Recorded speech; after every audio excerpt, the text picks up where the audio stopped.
అదేదో సినిమాలో ఉంటది. హీరో వెంట పడతా ఉంటే దారిన కూర్చున్న ఒక అమ్మాయిని పట్టేసుకొని విలను ఈ అమ్మాయిని చంపేస్తానంటాడు. చంపుకో అంటాడు హీరో. అదే అంటే దానికి నాకేమైనా సంబంధమా? నువ్వు దాన్ని చంపుకుంటే పోలీసులు నిన్ను చంపుతారు, లేకపోతే నేనే చంపుతాను అంటాడు. అట్లా అమెరికా అంటోంది ఇప్పుడు. వాస్తవంగా అమెరికా, ఇజ్రాయెల్ కలిసి ఇరాన్ మీద దాడి చేసినాయి. ఇరాన్ అమెరికా, ఇజ్రాయెల్‌ని ఏం చేయలేక పక్కనున్న దేశాల మీద పడుతోంది. మన దేశంలో చప్పట్లు కొట్టే వెర్రి నాగన్నలకి అదే అర్థం కావట్లేదు. ఇరాను అమెరికా మీద గెలవట్లేదు, ఇజ్రాయెల్ మీద గెలవట్లేదు. గల్ఫ్ దేశాల మీద గెలుస్తోంది. ఈ వెర్రి నాగన్లందరూ కూడా మత పిచ్చగాళ్లే. వీళ్ళు మళ్ళీ ఇందులో అర్థం చేసుకోలేనటువంటి అమాయకత్వంతో ఉంటారు. ఇప్పుడు సమస్య ఏంటయ్యా అంటే కువైట్‌కి సంబంధించినటువంటి ఆయిల్ ట్యాంకర్ షిప్‌ని ధ్వంసం చేసింది సముద్రంలో.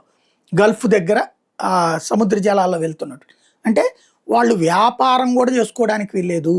వాళ్ళకి సంబంధించి ఏ పని చేయడానికి వీల్లేదు.